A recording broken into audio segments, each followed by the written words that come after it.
साधकों को धन में ममत्व नहीं रखना चाहिए। धन में बड़ी मादकता होती है। धनी पुरुष का वास्तविक विनयी होना कठिन हो जाता है।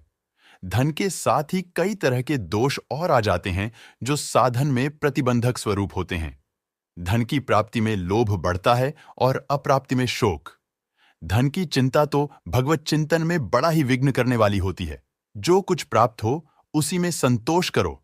अधिक आवश्यकता हो तो न्याय और सत्य का पालन करते हुए प्रयत्न करो। धन पास हो तो उसे भगवान का समझो और यथोचित रूप से उसे भगवान के काम में लगाओ। यही सदुपयोग है। प्रमाद और प्रपीड़न में धन का कभी उपयोग न करो। धन को महत्व मत दो। धन का अभिमान मन में मत आने दो। धन का लोभ न बढ़ाओ। याद रखो, धन का लोभी मनुष्य कभी परमार्थ साधना में अग्रसर नहीं हो सकता।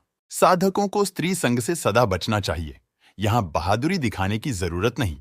जो लोग स्त्रियों से मिलते जुलते हैं, स्त्रियों में उपदेश देते हैं, स्त्रियों की सभाओं में जाते हैं, स्त्रियों के साथ रहते हैं, वे यदि अपने हृदय की सच्ची स्थिति देखना चाहें और जरा गहराई की नजर से देखें तो उन्हें पता लगेगा कि ऊपर से कोई दोष नजर न आने पर भी अंदर एक प्रकार की कालिमा आ गई है जो बाह्य शुद्ध विचारों से ढकी है। एक स्वाभाविक सा आकर्षण है जो युक्तिवाद के सहारे से किसी भी सदुद्देश्य के बहाने से स्त्रियों की युवती स्त्रियों की ओर चित्त को खींच रहा है।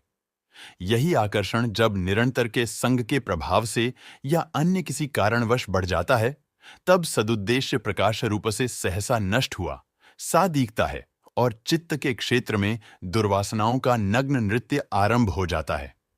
एक निश्चयहीन बुद्धि निर्बल होकर मन पर शासन करने में असमर्थ हो जाती है। फिर बुद्धि की संरक्षकता से वंचित और दुर्वासनाओं से प्रताड़ित मन को इंद्रियां सहज ही खींच लेती हैं। मनुष्य का बाह्य पतन हो जाता है। इसी प्रकार स्त्रियों को भी पर पुरुषों से सदा बचते रहना उचित है। पुरुष स्त्री का स्वच्छंद मिलन कदापि हितकर नहीं है। यह बात शास्त्र और अनुभव दोनों से सिद्ध है। फिर जो आत्म कल्याण के साधन में लगे हैं, उनको तो विशेष रूप से सावधान रहना चाहिए। साधकों को मान का मोह छोड़ देना चाहिए। जहां मान बढ़ाई मिलने की संभावना हो और जिस कार्य से मान बढ़ाई मिलती हो, वहां भरसक उस काम से अलग रहो या उसे छिपकर करो, जिससे तुम्हें मान बढ़ाई न मिले। मान बढ़ाई मिले तो उसे मन से कभी स्वीकार न करो। मान बढ़ाई से मन में जो आनंद उत्पन्न होता है, वही मान बढ़ाई का स्वीकार है। ऊपर से अस्वीकार करना ही अस्वीकार नहीं है। मान बढ़ाई मीठा विष है जो साधक के साधन शरीर को सर्वथा जर्जर कर डालता है।